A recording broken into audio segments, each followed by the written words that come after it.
지중해 역사와 예술을 공부하면서 행복해지는 시간, 지중해 시간 여행이 마련한 튀르키예 역사예술기행, 오늘이 벌써 이제 15번째 강의가 되겠습니다. 그래서 로마 역사에서 군인 황제 시대라고 하는, 지난 시간에 우리가 살펴봤습니다만 세베르스 왕조의 알렉산더 세베르스 황제가 암살되면서 235년 이후에 로마 제국이 대혼란기로 들어가요. 이렇게 해서 이제 이 군인 황제 시대를 우리가 오늘 공부하고, 그 군인 황제 시대를 말끔하게 정리하고 나타나는 황제가 디오클레티아누스 황제입니다. 이 디오클레티아누스 황제가 천년 이상 지속되는 로마 역사에서, 서로마 제국의 역사에서 굉장히 중요한 의미를 갖는데, 그 정치 시스템을 우리가 테트라키아라 그래요. 그래서 테트라키아는 무엇인지 이걸 오늘 확실하게 배우는 이런 시간을 갖도록 하겠습니다. 자, 이제 이 허무 퀴즈 한번 해야죠. 군인 황제 기간은 몇 년이었을까? 39년이다. 손을 한 번씩 들어보셔야 돼요. 그래서 49년이다. 49년. 59년이다. 대개 이제 조금 가운데 쪽을 손을 드는 것이에요. 그 다음에 이제 군인 황제는 몇 명이었을까? 대혼란이라 그랬으니까 16명이다.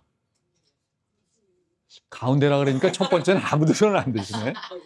26명이었을 것이다. 그 다음에 36명이었을 것이다. 근데 문제를 똑같은 행태로 내면은 안 되기 때문에 변화를 줘야 돼요. 그 다음에 이제 콘스탄티누스 황제는 볼모였다? 볼모였을 것이다? 아니다. 아니다는 안 드시네요. 자, 저까지 나왔네. 제가 아니라, 저는 황제가 된 적이 없습니다. 콘스탄티누스 황제는 몇 살에 황제를 선언했을까요? 24살, 34살, 54살, 54살. 혼자 용감하게 드실 때는 위험 부담이 커요. 우리 투자할 때도 나 혼자 들어가면 위험 부담이 남으면 크게 남는데, 아주 이게 미치게 되면 크게 망신스러운 일이 벌어질 수가 있는데, 한번 보시자고요. 자, 문명의 교차로 튀르키예를 예술과 생산과 금속과 문자혁명의 관점에서 우리가 바라보고, 이스탄불 중심으로 38개 탐방지를 우리가 주요하게 이제 살펴보고, 이제는 이제 이스탄불에서 살펴볼 주요의 유적지만 여기 나와 있는 이렇게 되는데, 하나하나 살펴볼 테니까 걱정하지 마시고요. 이 페이지를 지난 시간에 이어서 또 한 번 유심하게 이제 봐주셔야 된다. 그래서 붉은색 표시되어 있는 게 로마 후반기, 그리고 콘스탄티노플, 이스탄불과 관련된 황제인데, 세베르스 왕조, 콘스탄티누스 왕조, 발렌티니아누스 왕조, 테오도시우스 왕조, 이렇게 해서 476년 서로마가 멸망될 때까지 콘스탄티노플과 관련되는 4개의 로마 후반기 왕조가 있다. 요거를 또 한번 이제 머릿속에 넣으시면서, 오늘은 이제 그 사이에 끼었던 4번 군인 황제 시대 디오클레티누스의 테트라키아, 요거를 이제 배우게 되는 거죠. 그래서 군인 황제 시대와 디오클레티누스 황제의 테트라키아라는 두 개의 소주제를 갖고 살펴보도록 하겠습니다. 자, 군인 황제 시대는 235년부터 284년까지니까 몇 년이에요? 기간이 45, 55, 65, 75, 85니까 49년이었던 거죠. 49년간 군인 황제의 대혼란기가 오게 됩니다. 자, 그래서 군인 황제 기간, 아까 이거 보여드렸죠? 네. 아까가 아니구나. 전 시간에 보여드렸구나. 그래서 로마, 이 페이지도 자꾸 반복적으로 보면서 머릿속에 넣으셔야 돼요. 그래서 로마 전체의 왕조는 BC 27년 옥타비아누스, 아우구스투스 이후에 이 476년, 물론 이제 테오도시우스 왕제가 455년에 끝나기 때문에, 그렇기 때문에 이제 서로마 제국이 멸망하는 476년까지는 시간이 좀 있습니다만, BC 27년 로마가 황제적으로 바뀌었을 때부터 서로마 제국의 476년 멸망까지 9개의 왕조가 있었다. 그리고 콘스탄티노플과 관련되는 거는 세베르스 황제부터 4개의 왕조다. 이렇게 9개가 아니라 참 표현을 다시 해야 되겠네. 군인 황제 시대와 디오클레티아누스 테트라키아를 빼면 7개의 왕조가 있는 거죠. 그 중에 세베르스 왕조부터 4개가 이게 이제 콘스탄티노플과 관계가 된다고 보세요. 435년에 우리가 지난 시간에 살펴본 것처럼 세베르스 왕조의 시리아 출신 알렉산더 세베르스가 암살된 다음에 284년 디오클레티아누스 황제 즉위까지 49년간 대혼란이 오고, 이때 또 혼란스러운 게 뭐냐면은 페르시아의 파르티아를 물리치고 등장한 사산조 페르시아. 그러니까 우리 페르시아는 크게 두 개 왕조가 있는데, 이 알렉산더한테 멸망당한 페르시아는 아케메네스 페르시아라 그래요.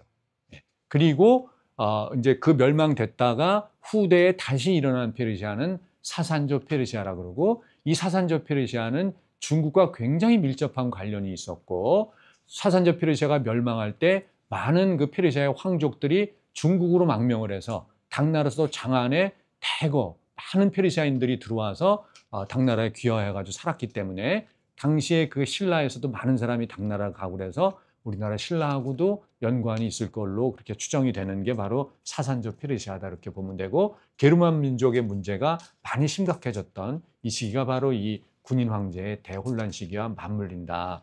그때 황제들이 뭐 너무 많지만 몇 개 이제 황제들은 조각이 그래도 남아 있어요. 그래서 발비누스라든가 고르디아누스라든가 뭐 그냥 1년에도 몇 명씩 갈리고 그러기 때문에 제2년도가 뭐 이렇게 단년도만 나오고, 고르디아누스 같은 경우는 그래도 무려 6년간 제위한 거기 때문에 이 무려 6년이에요. 그래서 상당히 오랫동안 황제를 한 거고, 후페누스 황제 같은 경우에 이제 좀 독특해요. 그래서 황제가 본인의 아주 소중한 상징을 드러내놓고 하는 경우는 드물어요. 대개는 로마 황제들이 토가를 입은 상태로 나오고 또 군인 복장으로 나오고 이렇게 되는데, 그리스의 조각처럼, 그러니까 BC 5세기 그리스의 조각처럼 내가 이렇게 좀 당당해 이런 모습으로다가 가리지 않고 나오는 황제 조각은 굉장히 이례적입니다. 그래서 요거는 뭐 정치적으로 남긴 건 없습니다만 몸으로다가 남겼어요. 몸으로 남겼어요. 몸으로. 네. 뭐 소쩍새 몸으로 울었다, 뭐 이런 영화도 있잖아요. 그래서 우리 파피에누스 황제는 몸으로 역사에 남은, 이제 호랑이는 가죽을 남기고 파피에누스는 몸을 남겼다, 이렇게 보시면 되겠습니다. 얼굴도 아주 근엄하게 잘생겼어요. 참고로 이제 이렇게 수염을 굉장히 많이 기르면 이건 누구라 그랬어요? 그리스 문명권의 그리스인이거나 그리스 문화를 굉장히 좋아하는 사람들, 그리스 문화에 심취했던 그리스 덕후들은 수염을 이렇게 기릅니다. 그리고 전통 로마 문화에 충실한 사람들은 수염을 싹 깎습니다. 참고로. 그러니까 이 사람은 이제 수염을 기른 거로 봐서 그리스 문화 덕후고, 그리고 또 이제 그리스의 BC 5세기 고전기의 남성 조각처럼 알몸을 다 드러냈기 때문에 역시 또 그리스 매니아였다라는 걸 우리가 한번 추정해 볼 수 있는 거죠. 자, 이게 굉장히 제가 찍은 사진 중에 굉장히, 여기 나오는 사진들은 참고로 100% 제가 직접 눈으로 확인하고 찍은 사진만 쓰는 건데, 요거는 어디서 찍었냐면, 이거 어디서 찍었겠어요? 일단 이 장면이 뭐냐 하면은 오른쪽에 말 탄 사람이 페르시아, 사산조 페르시아의 샤프루 1세예요. 아주 사산조 페르시아 제국을 절정의 번영으로 이끌었던 그 사산조 페르시아 황제고, 그 앞에 무릎 꿇고 있는 게 치마, 즉 로마의 짧은 토가인데 이제 짧은 치마죠. 이렇게 해서 그거를 입은, 그리고 뒤로 이제 이게 망토죠. 망토 입은 저런 그 주름무늬 형태의 망토와 치마를 입으면 로마인이거든요. 근데 저게 발레리아누스 황제입니다. 그러니까 군인 황제 시절에 단명했던 황제 중에 한 명인데, 로마 황제 중에 유일하게 적군의 포로로 잡힌 황제입니다. 발레리아누스가. 그러니까 이 2세기, 3세기 중반의 군인 황제 시대에 로마 제국의 위상이 어떻게 추락되고 있는가를 이런 걸 통해서 보고 있는 거고, 결국 사산조 페르시아의 에데사 전투에서, 에데사는 이제 오늘날 산니우르파를 이제 우리가 배울 거예요. 그걸 에데사라고 하는데, 그러니까 튀르키예 동남부 시리아 국경의 산니우르파 에데사 전투에서 패해가지고 포로로 잡혀가지고 처형됩니다. 로마 제국의 위신이 뭐 바닥에 떨어지는 거죠. 이렇게 되고, 물론 이 후대에 또 이제 전투에다가 죽은 황제도 있긴 있습니다만, 포로로 잡혀서 죽은 황제는 아주 유일하다, 이렇게 보시면 되고, 이거 어디예요? 저 조각이 어디 있는 거예요? 그렇죠.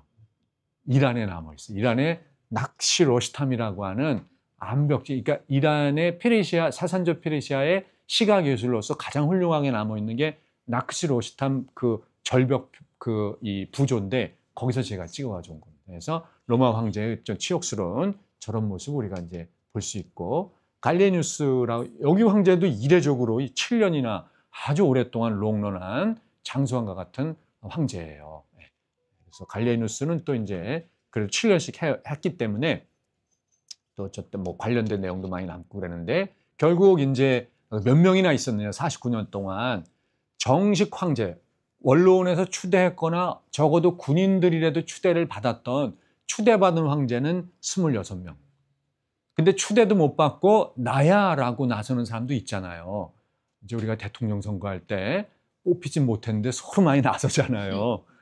그 나서는 사람까지 다 치면 50명 정도. 그래서 현대 그 에드워드 기번이라든가 크리스 카로우 같은 현대 사람들이 추정하고 보면 49년간 26명이 공식 재임했다, 이렇게 보면 돼서 26명이 공식 황제, 너도 나도 뭐 그냥 누가 장에 가니까 똥장구 지고 따라가는 그런 사람까지 치면 50명, 이렇게 이제 되는 겁니다. 저런 군인 황제 시대를 정리한 사람이 디오클레티아누스 황제예요. 이제 제가 서 있는 저 자리가 이번 여름에 제가 다녀왔잖아요. 그래서 여기가 이제 오늘날의 지명으로 이즈미트, 그리고 로마 시대의 지명으로 니코메디아예요. 그래서 이제 이스탄불에서 차로다가 한 2시간 반 정도, 그냥 막 다이렉트로 가면 이 정도 걸리는데, 이 니코메디아가 왜 중요하냐면 바로 디오클레티아누스 황제가 284년에 이제 다른 군인 황제를 물리치고 황제가 되면서, 그러면서 수도를 로마에서 니코메디아로 옮깁니다. 그래서 드디어 이제 로마가 284년 이후에 수도로서의 기능을 상실하게 되는 거예요. 그러면서 제국의 주력이 동로마 권역으로 이제 옮겨지게 되는 게, 그 황제가 바로 디오클레티아누스 황제예요. 왜 옮겼을까요? 여러 가지 이유가 있겠지만 니코메디아에 우리가 이제 나중에 공부할 때 그때 자세하게 다시 한번 살펴보기로 하고, 일단 우리가 지난 시간에 우리가 경복궁 탐방하면서 제가 그때 이제 회원님들이랑 대화 나누면서 말씀드렸죠. 고려에서 이성계가 1392년에 조선왕으로 즉위를 했는데 7월 달에 왜 개경으로 수도를 한양으로 수도를 옮겼겠어요? 개경이 자기의 주적이에요? 아니란 말이에요. 디오클레티아누스 역시 로마가 주적이 아니고 자기가 여기 살아본 적도 없고 가봐야 원로원이 내 편도 아니고, 그럴 때는 어떻게 돼요? 이성계가 개경에서 한양으로 천도하듯 황제도 천도를 할 수밖에 없는 거죠. 새로운 나의 기반이 있어야 되니까. 중국 역사도 마찬가지입니다. 새 황제가 어디에 쓰면 자기의 기반에 가서 하지 않으면 바로 다른 데서, 바로 그 지역에서 반란이 일어나기 때문에 통제가 안 되는 거죠.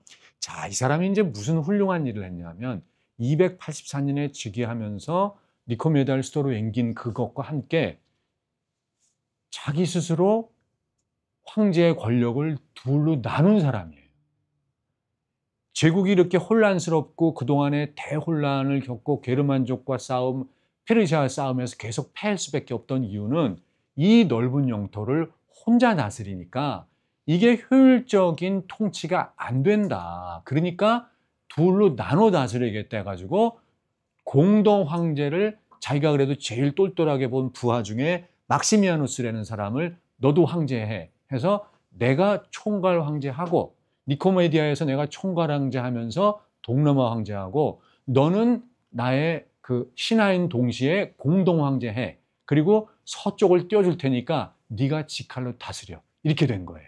그래서 서로마를 띄워줍니다. 야, 요즘과 같은 민주공화국 시절에도 권력을 나눌라 그래요? 어림도 없잖아요. 그런데 이때 권력을 나눠가지고 동서로마로 다스렸다고 하는 획기적인 안을 낸 사람이 바로 이 디오클레티아누스 황제예요. 그래서 제가 이번에 이제 아주 이 사람을 가서 보면, 그래서 이게 이제 막시미아누스의 이제 서로마 황제로 임명된 막시미아누스의 이 조각입니다. 관을 쓰고 있죠. 자, 그래서 그러면 로마를 그 수도로 삼아줬느냐, 서로마에? 아니에요. 거기 가면 또 그게 아니잖아요. 그래서 오늘날의 밀라노, 당시에 메디올라눔을 이 서로마의 수도로 삼은 거예요. 그러니까 로마는 이제 완전히 제껴진 거예요.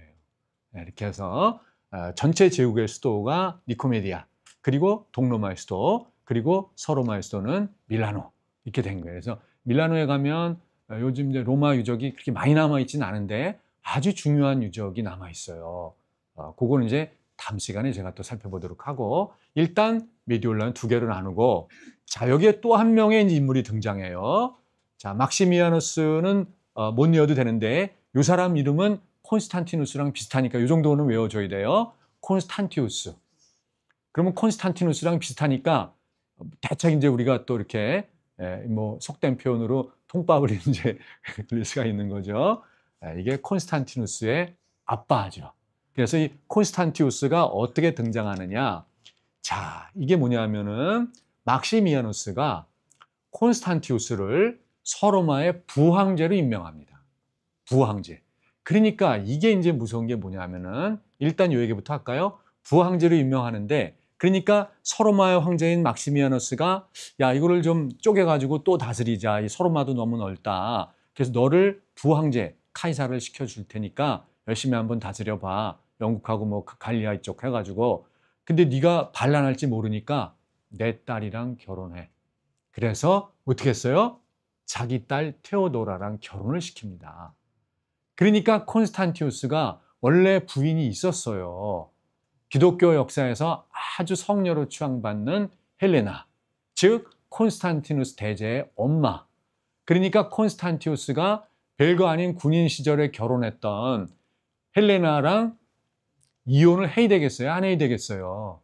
자기가 부황제가 되는데.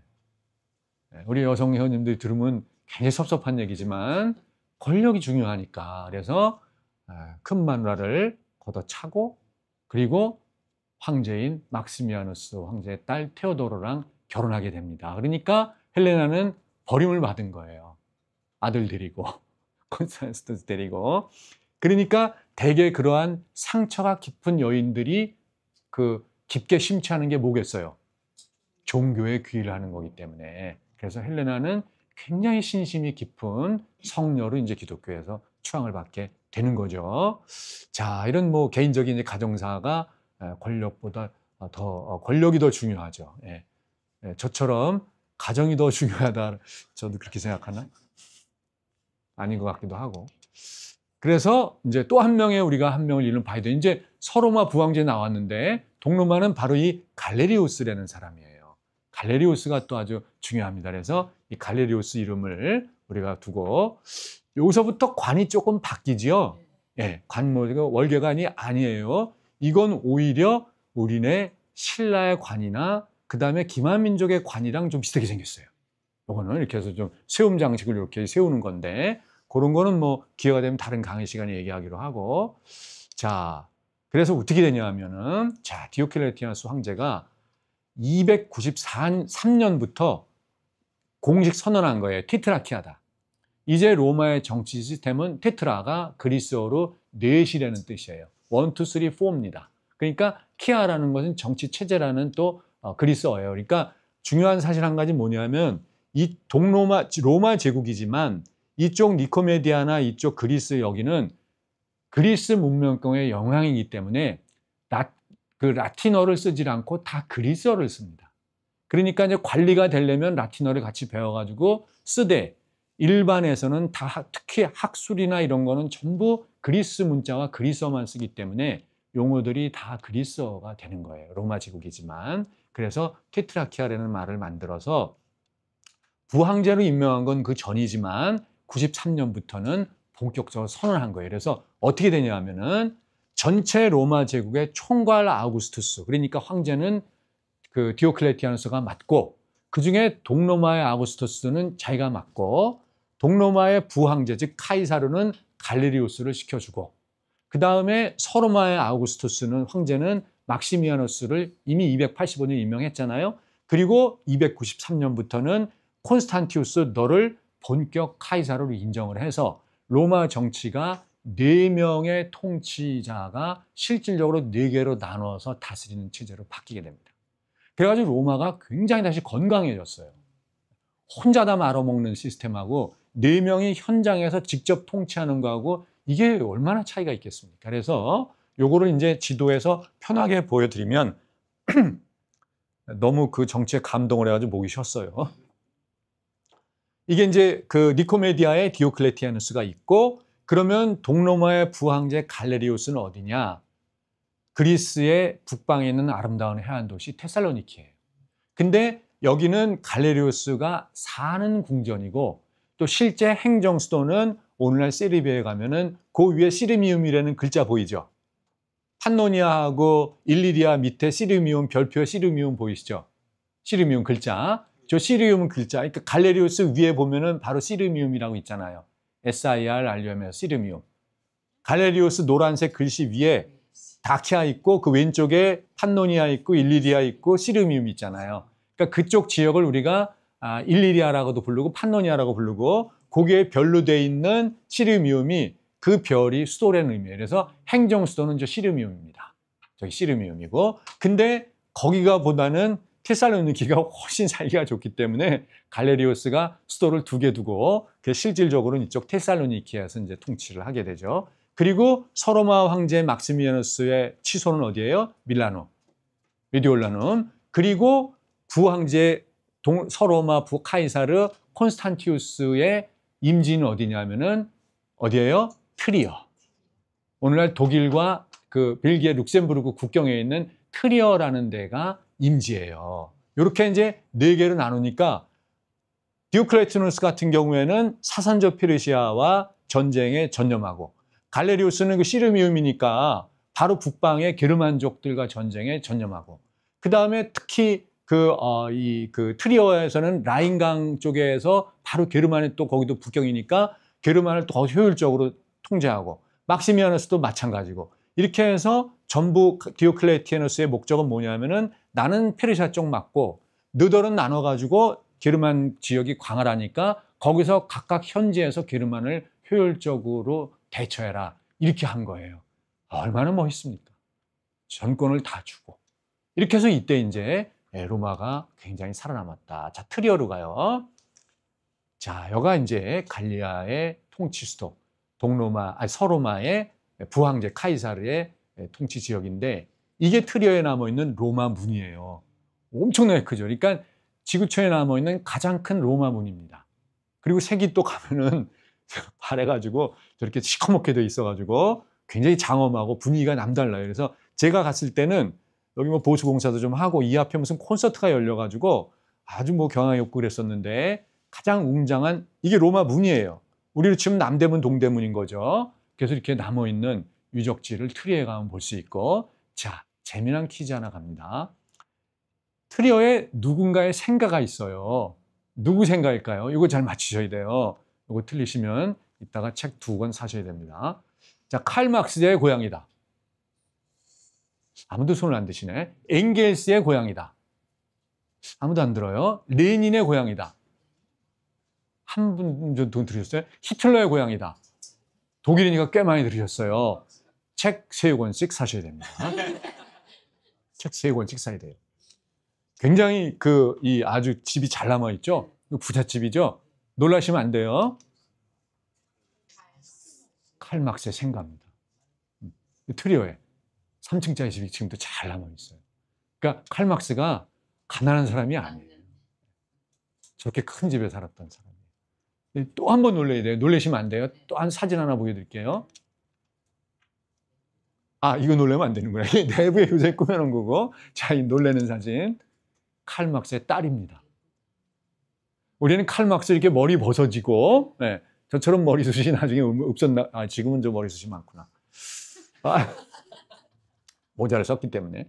그래서 칼 막스의 딸이에요. 그러니까 우리가 막스 모습 그러면 이렇게 벗어지고 막 수염해가지고 뭐 흉측한 고릴라 같은 모습을 보는데 그렇지가 않았던 거예요. 이게 딸의 모습입니다. 칼 막스에. 그래서 트리어에 가면 칼 막스 생가를 우리가 보게 되는데, 제가 이제 여기 생가에 가서 놀랬던 거는, 제가 저기를 탐방하는 동안에 단체 관광객이 2팀이 왔어요. 깜짝 놀랐어요. 자, 이것도 퀴즈. 어떤 관광객일까요?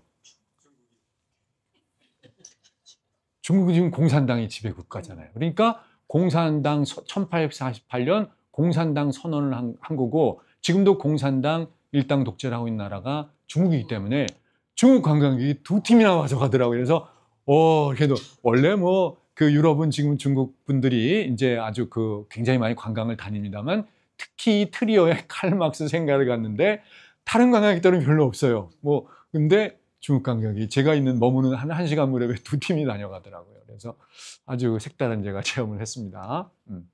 이렇게 있었고. 자, 그래서 이제 이때 이제 중요한 사건이 이거예요. 콘스탄티우스의 아들 콘스탄티누스를 디오클레티누스가 있는 니코메디아로 보냅니다. 이게 중요한 거예요. 이게. 여기를 보내는 거예요. 그래서 여기서 이제 서로마의 차기 카이사르다. 니네 아빠가 카이사르니까 너도 그런 카이사로서 그 교육을 좀 받아야 되지 않겠느냐. 일로 와. 그래가지고 니코메디아 불러서 여기 있으면서 여기서 이제 뭐 또 그리스도 교육도 받고 여러 가지 또 기독교도 접하고 엄마가 기독교도니까 이제 엄마 또 고향이기도 하고 거가 헬레나. 그래서 여기 와가지고 이제 콘스탄티누스는 강제로 온 거지만 엄마의 고향이고 그러니까는 또 애착이 가잖아요. 거기다가 이제 또 아주 사상적으로 여기는 동로마 지역은 오히려 저 이교 신앙이 많았었어요. 기독교보다도. 그래서 굉장히 다양한 사상을 접한 이게 중요해요. 그래서 콘스탄티누스가 사상적인 자유를 많이 느꼈기 때문에 우리가 앞서도 배웠습니다만 이제 아리우스파라든가 이런 거에 대해서 상당히 상대적으로 그 유화적이었던 게 바로 이런 뭐 하나가 이거 갖고 하나 이런 정도의 생각을 콘스탄티누스는 많이 가졌는데 젊었을 때 바로 이 니코메디아 궁정에서 그런 게 있다 이렇게 생각하고 또 디오클레티아누스 황제나 그다음에 갈레리우스 부황제를 도와가지고 전성에 나가서 공도 세우고 그래서 무공도 많이 쌓고 정신적으로도 많이 이제 세련돼지고 이런 거를 여기서 해요. 그래서 여기까지만 보면 굉장히 좋은 거지만 실제의 의미는 또 뭐가 있어요? 또 하나의 목적은 아빠가 저쪽에서 반기를 들무는 콘스탄티누스는 언제든지 X가 되는 거죠. 그러니까 두 가지 목적이 같이 있는 거예요. 어차피 아빠를 이어서 저쪽을 통치해야 되니까 그 지도자 수업도 쌓고 동시에 아빠가 거기서 요만큼이라도 잘못된다 치면 왜냐하면 군인 황제 시대에 매번 그런 일들이 있는 거니까 반란이 그거 하게 되면 너의 아들은 X다라는 거기 때문에 그런 두 가지 목적. 그러니까 디오클레티누스 황제가 보통의 지혜가 아닌 거죠. 그러니까는 반란을 못하게 하면서도 동시에 또 차기 지도자가 돼야 되기 때문에 그걸 교육을 또 잘 시키고 군사훈련도 쌓게 해주고 저는 저 양반을 생각할수록 아주 정말 훌륭한 지도자다 이렇게 저는 생각을 합니다. 이때 이제 디오클레티아누스는 기독교 역사에서는 아주 그 고약한 황제로 기록이 돼요. 왜냐하면 후기에 굉장히 박해를 많이 합니다. 기독교도들을. 그렇게 해서 뭐 좀 유화적으로 두다가 막판에 303년에 기독교 대박해를 디오클레티아누스 황제가 해요. 그래서 기독교 역사에서는 아주 못된 황제로 기록을 하는 게 바로 디오클레티아누스 황제다. 이때만이 재산이 몰수가 되고 성자의 투옥이 되는데 여기서 재산 몰수라는 항목을 잘 기억해 두셔야 돼요. 왜냐하면 이게 나중에 아주 중요한 사건으로 연결이 되거든요. 그러니까 재산 몰수했다는 걸 우리가 잘 기억을 해 두시고 자, 그래서 이제 아주 중요한 또 멋진 사건이 벌어져요. 305년에 디오클레티누스 황제가 스스로 물러납니다. 이런 일이 있을 수가 있나요? 약속을 지키고 물러난 거예요, 스스로. 물러나니까 이제 그 총괄 황제 자리를 누구한테 물려줬냐면은 갈레리우스한테 물려줍니다. 갈레리우스를 제일 총애하고 부황제로 삼았었기 때문에 네가 그러면 총괄 황제를 해라.